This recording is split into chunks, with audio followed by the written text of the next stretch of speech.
the only solution to this is to go back onto a gold standard. And the way to look at it is that, a mechanism has to be put in place whereby credit, the value of credit, is securely tied to gold. And if it's not securely tied, then it's not good enough. It's desperately important that what we have today, which is failing, is replaced with something which is absolutely cast iron. Yeah, I mean, it's going back to central banks. I mean, what central banks are doing is not so much buying gold as dumping fiat currencies. That is the adjustment they're doing in their reserves. And I think that is the point which one's got to understand. You've got to look at it from their point of view. Their point of view is actually quite simple. We're holding dollars. Dollars are going down. We don't want dollars. What do you buy? Euros? No. We've got some of those. Sterling? No. Yen? No. We don't want to buy any of those. We've got them. Basically, we see risk in the dollar-based fiat currency system. So we've got to hedge that risk by selling them and moving into real legal money, which is metallic with no counterparty risk, and that's gold. So that's really what they've been doing. And I think it's a process that will continue. And I think the thing to understand about gold is its purchasing power obviously fluctuates, but it doesn't fluctuate by very much. Certainly not as much as the purchasing power of a fiat currency. And if you look at prices, say 2,000 years ago, for many of the common goods that we need, and as humans, you'll find that the prices in gold are actually quite similar to the prices today. So, this is, if you like, I'm not saying that gold is a sort of wonderful, beautiful, and it's absolutely steady and there's no variation in its purchasing power whatsoever. But what I'm saying is that taking everything into consideration, it maintains its purchasing power over a long period of time. And if you look at estimates of above ground gold stock and how that has been increasing, it increases at roughly the same rate as the world population. So in other words, the human users of gold, not that they use gold, so we can come on to that in a second. The human users of gold basically find that gold is expanding at roughly the same rate as the population, and therefore there is a constancy in that. They don't actually use gold, they use credit. And this is a point which nobody seems to understand.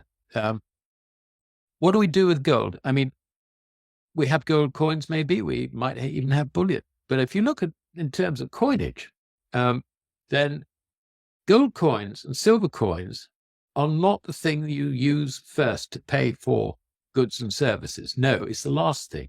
Gresham's law basically says that the bad money drives out the good.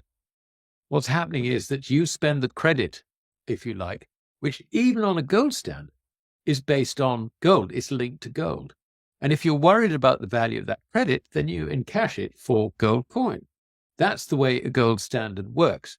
And I think, I really find it, complete. It's just completely understandable that what's happening without any anchor, credit has no anchor to gold at all at the moment, that there is just huge risk in the whole system. And that is now coming true in the form of debt traps, in the form of government response to the necessary response, if you like, to any economic crisis, increased unemployment, whatever. They're just going to debase it further. It's too soon to say they're in trouble. Of that, I'm certain. And I think the problem is that in the policy of suppressing gold and trying to drive it out of the system and trying to get everybody to accept that gold is no longer part of the monetary system, but the dollar is king and the dollar has replaced it. That attempt has involved the use of gold being leased, if you like, and then sold into the market, and the proceeds then invested in a carry trade to buy US T-bills. I mean, this was the situation basically in the 80s and 90s. And Frank Veneroso, who was a highly respected analyst at that time, looked into this, and he came to a conclusion that anything between 10,000 tons and 16,000 tons of central bank gold had been used for this purpose and sold into the market, and presumably, as I think he put it, was adorning the necks, wrists of Asian women. In other words, it had gone. Now, the point is that, when you talk about 10 to 16,000 tons of gold, I mean, roughly it's a third to a half of all declared gold reserves at that time, at the year 2000, round about then.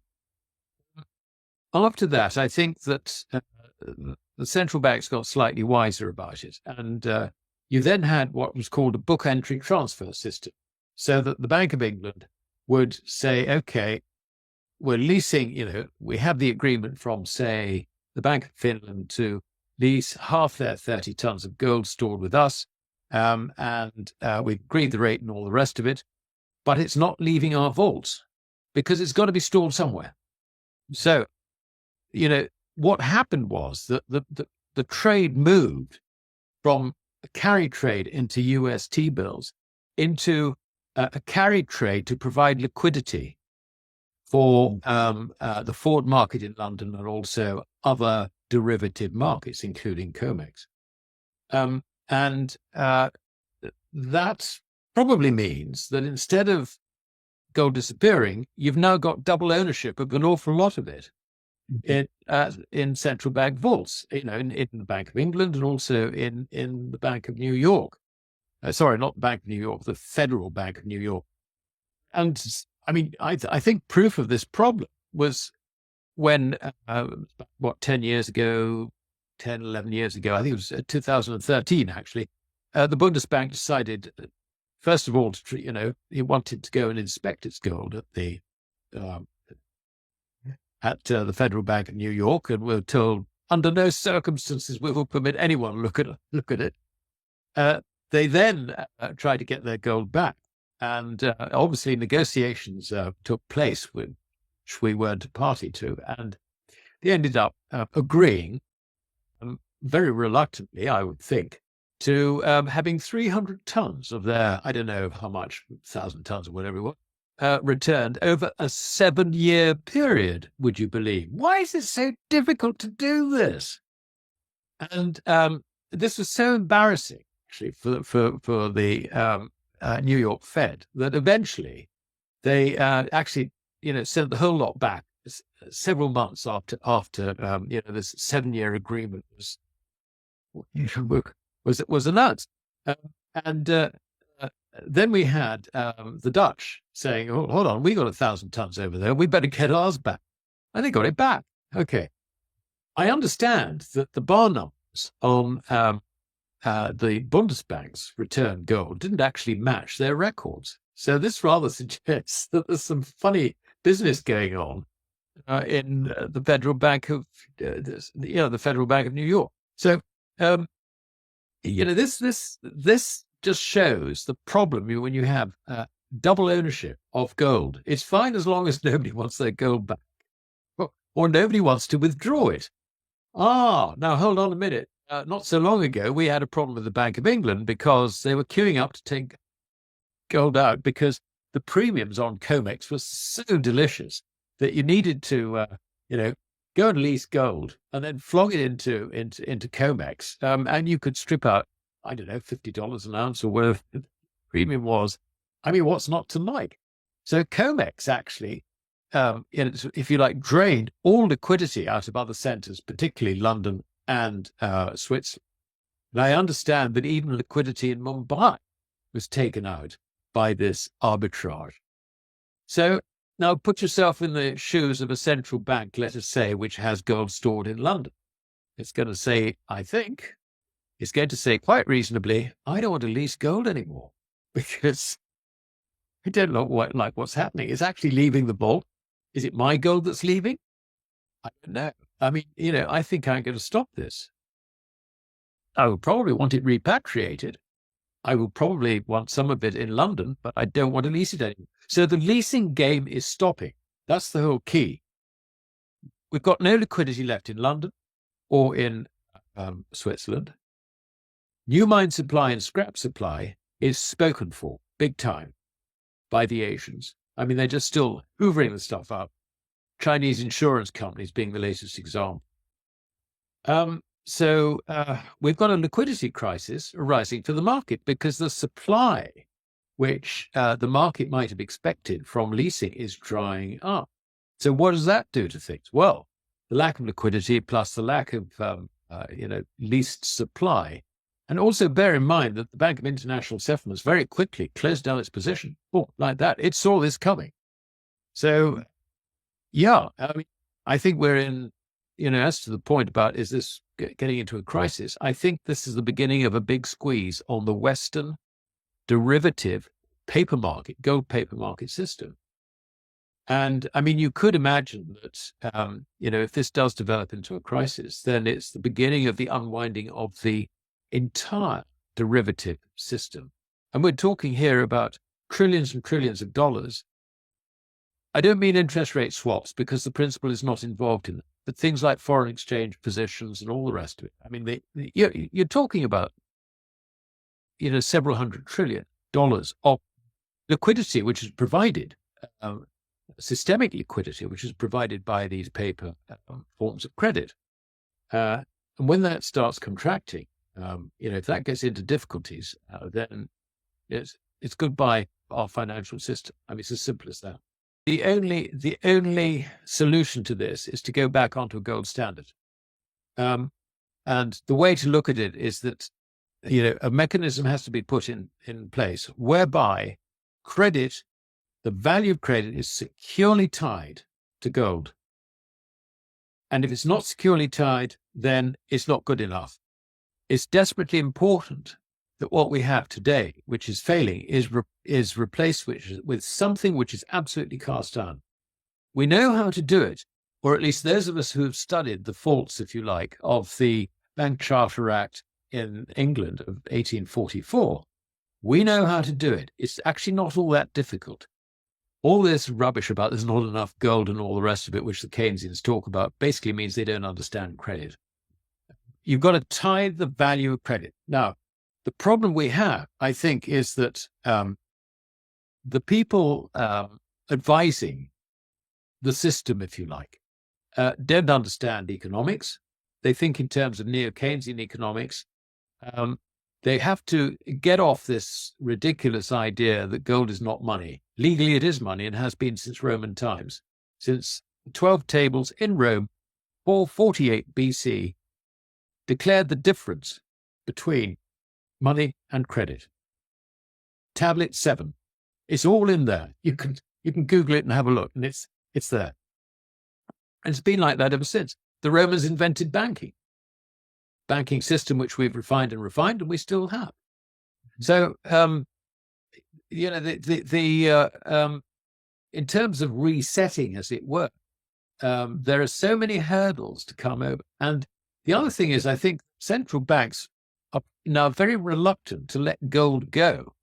So the idea that a central bank will actually come up with a proper gold exchange for credit standard, is actually quite hard to envisage because of their attitude. They've got the gold reserves and they don't want to part with it. They would rather have some sort of, if you like, fancy idea about, giving people the confidence that we've got enough gold to back the currency without actually having to back it, sort of thing. So we could go down some false alleys, things like CBDCs. Again, it's just another form of credit. We had something similar at the time of the French Revolution, before the French Revolution, which actually ensured the French Revolution was going to happen. They issued something called the Assignat. And the Assignat, it all started off, as these things always do, we will do this once. They did it once, and it was so successful, we want to do it again. So they did it again. So, you can see the exponential curve, if you like, of the Assignat supply increasing, and at the same time, obviously, its purchasing power is going down exponentially. And this was, I think, a major factor behind the French Revolution. You can imagine what a collapsing currency does to ordinary people, if you like, the peasantry, the people at the bottom of the. I mean, they start burning things and killing people and all the rest of it. So you had the storming of the Bastille on July the 14th, whichever year it was, and then you had the revolutionary government, which continued with the Assignat because they couldn't do anything else. But then someone had a bright idea, would come up with a new currency, and it's called the Mandat Territoriaux. Sorry about my French pronunciation. Everybody cheered. It was the end of the Assignat. But how long did the Mandat Territoriaux last? It lasted 6 months, and that collapsed as well. And I think that's almost a lesson for what's going to happen when this fiat currency system collapses. They're already trying to explore alternatives with CBDCs and all the rest. They will probably come up with a new version of paper before we actually learn the lesson. And there's also the political aspect of this, which was,